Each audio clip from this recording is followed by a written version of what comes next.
Talks! Welcome to episode 9. On this episode, we'll be talking about sleep and some food you may or may not want to eat this summer. We're getting close to the end of the year. Do you know what that means? Exams, exhaustion, summer. I was thinking more about prom, and some of you guys have some really good moves.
We hope everyone has a great time at prom and you show off one of your favorite dance moves. I'm sure all that dancing will have everyone tired this upcoming week. Speaking of tired, a few of our BHB staff went out and found why we're so tired and why school starts oh so early.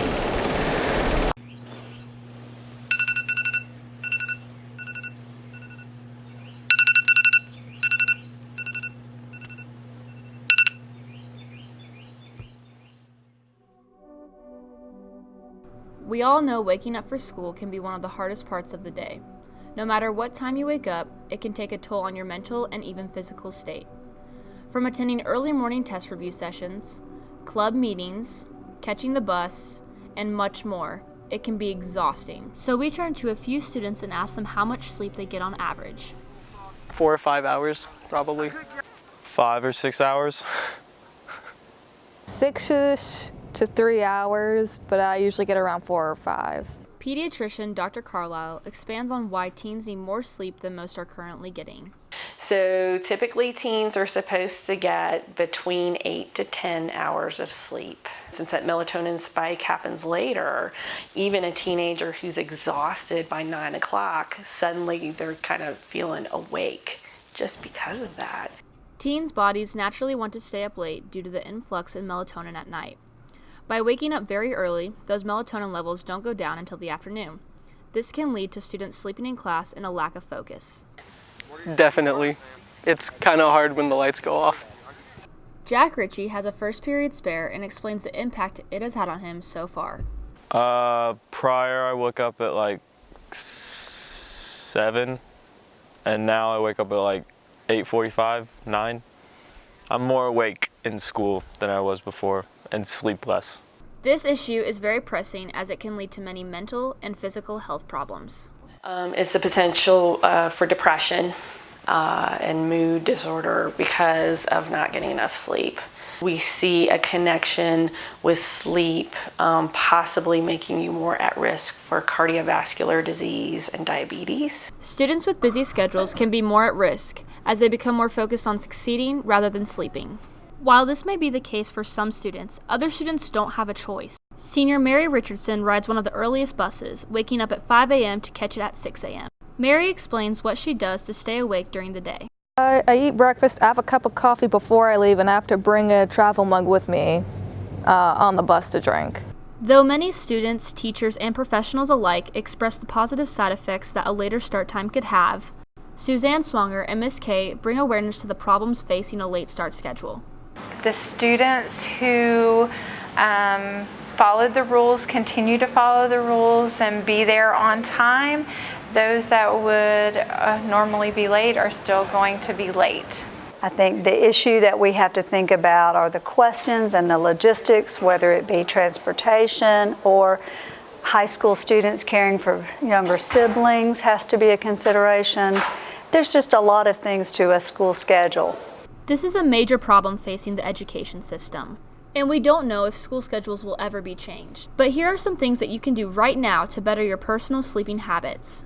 The light from the screen will keep you up, but there are these glasses called blue blocker glasses that you could get, and if a teen used that at night, then it might encourage their body to let the melatonin come a little bit earlier. No matter what category you fall in, a majority of people can agree on the importance of sleep. Whether schedules get changed or not, you now know how to be more mindful when approaching this issue. This is Mackenzie Rink, Sarah Edwards, and Ariana Clackler reporting for BHB. Mackenzie said it all. Get some rest, Blackhawks. And after this summer, the Denmark Exchange is going to be coming back up. On HotQuest, May 24th, there's going to be a meeting. The Denmark Exchange program happens every year. In the spring, students from Denmark come to the United States to stay with students from North Buncombe. The next year, in the fall, North Buncombe students fly to Denmark and stay with the same students from the year before for 2 weeks and experience a new lifestyle and different cultures. Miss Gill organizes and sponsors the exchange. The idea is that you see another school, another way of living.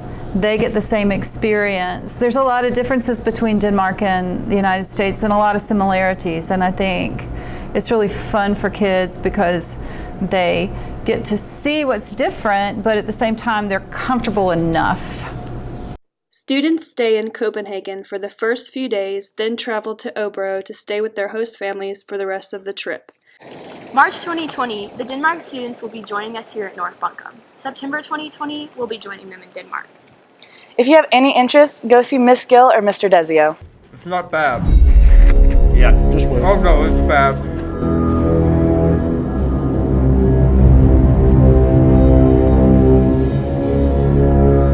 What up? I'm Dylan Bailey. And I'm Logan Noah. And you're watching Hawk Ones. It's the show with hot questions and even hotter wings. Today I'm joined by Captain James Sullivan. You know him as Captain Sullivan, Okay, North Buncombe's 2019 Teacher of the Year and head of the NJROTC. Captain, thank you for coming on the show. Happy to be here. How are you with spicy food? I'm okay. I don't like spicy food to the point where I can't enjoy the food, and my wife suffers from reflux. Oh, no. She does most of the cooking in the house. We don't eat a lot of spicy food, so I'm sure you're going to get a response out of me with the spicy food. All right, well, let's hope this isn't too tough, and let's just get right into it. So, we're going to start from this side of the table. This first one's sriracha. We're going to have messy hands. What's up?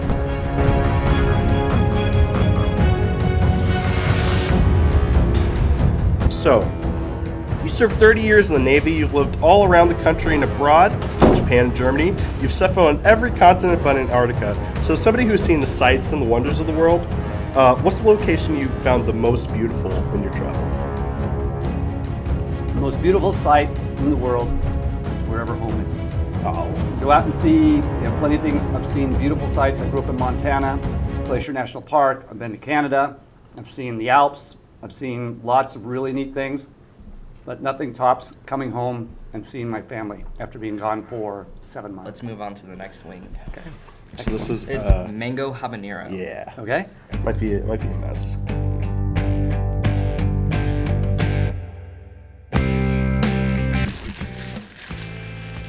A little spicier, more of a vinegary taste. So you emailed us the other day with some background information before we conducted this interview. About how many times has Captain Sullivan cheated death or given death the back door? It's probably something I probably ought not to brag about too much because we all know that in the end, death gets us, and I just assume mine not be some bizarre final destination ending course. But when I was 2 months old, I was diagnosed with spinal meningitis. Oh, wow. Today, that kills 20 to 30% of infants diagnosed with it. 50 plus years ago, it was higher. When I was in 3rd grade, I fell out of my bunk bed, ripped my arm open, just missed severing the artery, 57 stitches to sew that back up. When I was a freshman in high school, I was rushed to the hospital with appendicitis. The appendix didn't burst, but it was so infected they kept me in the hospital for 10 days and they kept my incision open to clean it out while I was there. Fell asleep at the wheel, going 70 miles an hour. Wow. 2.5 flips with my car. I crawled out with a scratch on my ankle. Big proponent of seatbelts. Big proponent of seatbelts. Yeah. When I was my first year here, I was diagnosed with lymphoma cancer. Oh my God. And I underwent 3 months of chemotherapy, radiation, and high doses of steroid. Survived that. That is so many. You're like a cat. I am like a cat. That is a lot of lives. Right. You are a cat, Tin Sullivan. Boo! All Cut the feed. You ready to move on next swing? Yeah. All right. This one's kind of a big jump. This is Queen Majesty. It's just another habanero sauce with black coffee.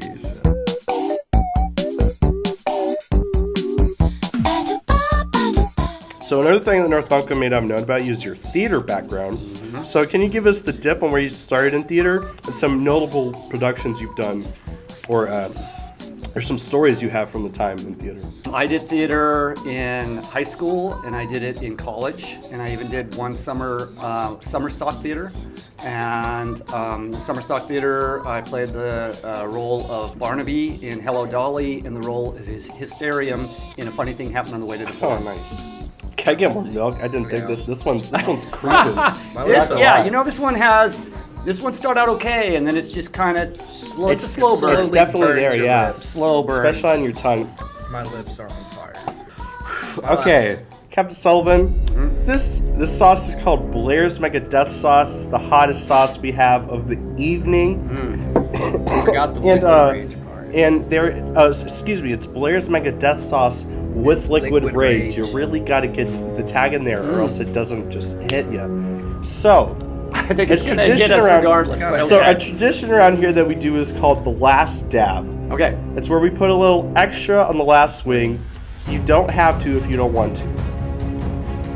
So you're going for it? All right. You're going to want to bite into that blood red spot. Of course. Where else would we want to? Of course. So, Smidgen. woo. Our chicken is cold, our mouths are hot, our souls are burning, our hearts are beating faster than they'll ever beat. Captain Sullivan, are you ready? Yeah, get ready or not. Here it goes. Cheers. Here we go. Cheers. Woo.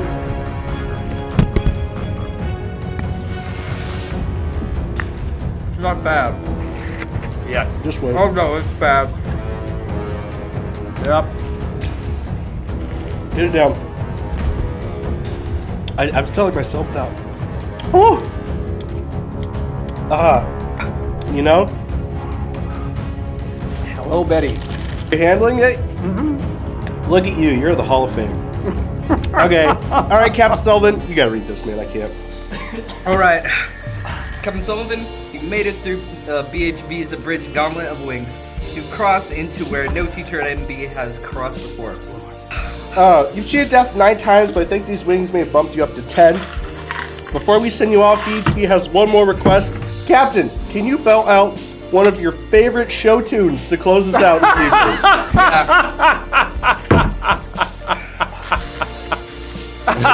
You should have prepared me for this. I don't have a show tune right, ready to go. Woo! I gotta. I'm calm, I'm perfectly calm, I'm utterly under control.